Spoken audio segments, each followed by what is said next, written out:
പുറത്ത് നല്ല മഴ ആയതുകൊണ്ട് വോയിസ് ഒന്നും കൊടുക്കാൻ കഴിയുന്നില്ല. വോയിസ് ക്ലിയർ ആവുമെന്ന് അറിയില്ല. ഞാൻ എൻ്റെ കഴിവിൻ്റെ പരമാവധി കൊടുക്കുന്നുണ്ട്. രാവിലെ എണീച്ചിട്ട് വന്ന പാടെ ഇറച്ചി വെള്ളത്തിലിട്ട്, പിന്നെ ഇറച്ചി കറി വെക്കുന്നെങ്കിൽ പിന്നെ പുട്ട് നിർബന്ധമല്ല. അങ്ങനെ ഞാൻ അജ്മീൻ്റെ പുട്ടുപൊടി എടുത്തിട്ടുള്ളത്.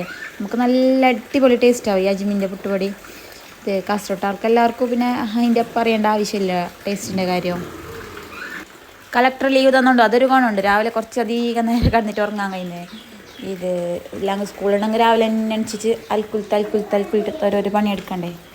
അങ്ങനെ പുട്ടുപൊടീനെ വെള്ളത്തിൽ കുതിർക്കാൻ വെച്ചിട്ട് ഒരു 10 മിനിറ്റ് റെസ്റ്റ് ചെയ്യാൻ വെച്ച് ഞാൻ ആ സമയത്ത് നല്ല ചൂട് കട്ടൻ ചായ കുടിക്കാൻ പോയി. ഇത് കട്ടൻ ചായ കുടിച്ചില്ലെങ്കിലേ ഒരു എനർജി കിട്ടുന്നില്ല രാവിലെ തന്നെ. അത് കുടിച്ചിട്ട് കുറച്ച് നേരം ഇരുന്നിട്ടാണോ പിന്നെ ഒരു സമാധാനം കിട്ടണം. അങ്ങനെ ഞാൻ ചായയും ബട്ടറെല്ലാം തിന്നുന്നുണ്ട്.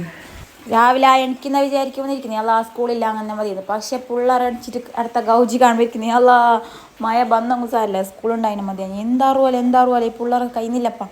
അങ്ങനെ ചെറിയ മോൾക്കെല്ലാം പുട്ടും ഇറച്ചിക്കറിയെല്ലാം കൊടുത്തിട്ട് സെറ്റാക്കി.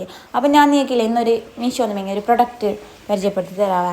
ഇത് ബ്ലഡ് സർക്കുലേഷൻ എല്ലാം ബുദ്ധിമുട്ടുള്ളതാ. രാവിലെ എണിച്ചിട്ട് ഇത് വെച്ചിട്ട് ഇങ്ങനെ തിരിച്ചാൽ മതി. നല്ല നമ്മൾ ബോഡി ഇതെല്ലാം നല്ല തടിയുള്ളവർക്കല്ലേ നമ്മൾ ബാക്കെല്ലാം കുറച്ച് കുറയാൻ ഇതാക്കാനല്ലോ ദീദി കുറേ ആയിട്ട് യൂസ് ആക്കുന്ന പ്രൊഡക്റ്റ് ഇത്. അപ്പോൾ ഞാൻ ഇത് കണ്ടിട്ടാകുമ്പോൾ എൻ്റെ വീഡിയോ എടുത്താൽ ആർക്കെങ്കിലും വേണമെങ്കിൽ ലിങ്ക് കമൻറ്റ്